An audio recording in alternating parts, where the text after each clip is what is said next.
कोसीकला में सोमवार को भारतीय जनता पार्टी के पदाधिकारियों ने शहीद घनश्याम की पुण्यतिथि पर शहीद की प्रतिमा पर माल्यार्पण कर भावभीनी श्रद्धांजलि दी। 21 साल पूर्व 11 दिसंबर को देश के सबसे बड़े वीआईपी परिषद संसद भवन पर आतंकियों द्वारा हमला कर दिया गया था, जिसमें कई सुरक्षा कर्मियों की मृत्यु हो गई थी। उसमें कोसीकला के निकटवर्ती गांव हरिपुरा निवासी घनश्याम भी शहीद हो गए थे, जिनका पार्थिव शरीर 13 दिसंबर को गांव पहुंचा था, जहां शहीद को मुखाग्नि दी गई थी। सोमवार को 21वीं पुण्यतिथि पर शहीद के परिजनों ने हवन पूजा पाठ कराया और उनके पुत्रों द्वारा नमन किया गया। वहीं कैबिनेट मंत्री चौधरी लक्ष्मी नारायण ने भी पुष्प अर्पित कर श्रद्धांजलि दी।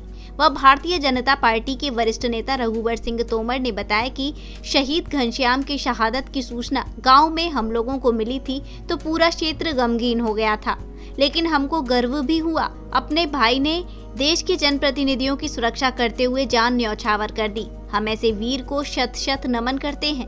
जिला मंत्री धर्मवीर शर्मा ने कहा कि आतंकियों से लड़ते हुए उनके भाई खुद शहीद हो गए, लेकिन देश के प्रमुख नेताओं तक आतंकियों को नहीं पहुंचने दिया गया। हमारे यहाँ के कोसी के नज़दीक हरिपुरा के श्री घनश्याम जी जो वहाँ पर उस समय तैनात थे, उन्होंने बहादुरी के साथ मुकाबला किया और आतंकियों को मार गिराया, लेकिन उसमें खुद भी स्वयं शहीद हो गए।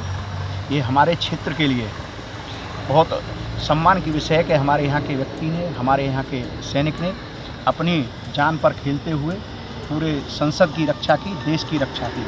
लेकिन अब हमें ये सोचना है, क्योंकि वो समय 2001 था, तब तक माननीय मोदी जी नहीं थे, लेकिन पाकिस्तान द्वारा ऐसी हरकतें इस देश के खिलाफ की जाती रही थी, जिनका कि जब मन पे आए जब वो घुस जाते थे। यहाँ तक कि मैंने बताया ना कि जो संसद सबसे बड़ा मंदिर है इस देश का, संविधान का दर्जा है, उस पर भी उन्होंने अटैक किया।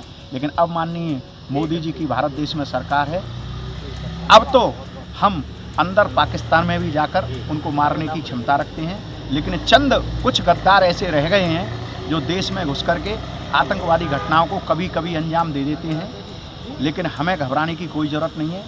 भारत 21वीं सदी में विश्व गुरु बनेगा, भारत नंबर 1 पर होगा, भारत विश्व की महाशक्ति बनेगा, इसमें कोई संशय नहीं है। और भारतीय जनता पार्टी ही एकमात्र ऐसा दल है, पहले शहीदों को कोई नहीं पूछता था कब कहाँ शहीद हो गए, सब तक नहीं मिलते थे। लेकिन माननीय अटल बिहारी वाजपेयी की सरकार ने जैसे ही कहीं पर भी सीमा पर या कहीं पर भी जो सैनिक शहीद होता है, उसको ससम्मान उसके गांव में पहुँचाया जाता है, उसकी पूरी सम्मानजनक तरीके से अंत्येष्टि की जाती है। वहाँ के अधिकारी, वहाँ के नेता सभी स्थानीय आते हैं। ये काम माननीय अटल जी ने किया अपनी सरकार में। 2001 में जब भारत की संसद चल रही थी, माननीय अटल बिहारी वाजपेयी जी जब प्रधानमंत्री थे, पाकिस्तान के क्रूर आतंकवादियों ने अचानक हमला बोल दिया था। उसमें ही हमारे क्षेत्र के शहीद घनश्याम जी, जो पहले सेना में भी उन्होंने देश की रक्षा की, वो राष्ट्रपति के सुरक्षा में तैनात थे। लगातार जब बरसात जैसी उन्होंने गोलियों की बरसात कर दी, तब अपनी प्राणों की परवाह न करते हुए उन्होंने आतंकवादियों को मार गिराया था। उनके साथ में और अन्य भी शहीद हुए थे। हम लोगों के लिए एक बहुत गौरव की बात है, हमारे बीच में से हमारा कई बार उनसे मिलना हुआ है, परंतु दुख की बात ये कि वो मारे गए, परंतु गौरव की बात भी है, हमारे क्षेत्र का उन्होंने नाम रोशन किया।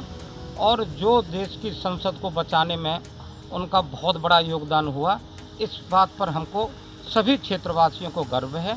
आज हम सभी उनकी पुण्यतिथि पर आए हैं, हम श्रद्धा से उनको नमन करते हैं। घनश्याम जी जो 2001 में अटल बिहारी की जब सरकार थी, तब वो पाकिस्तान के अक्रूर हरकत के कारण जाबाजी करते हुए उन्होंने अपने शहीद हो गए थे। इसी शहीद में उसकी पुण्यतिथि में आज हम यहाँ सभी कोसी मंडल के सभी पदाधिकारी, कोसी मंडल के सभी वरिष्ठ लोग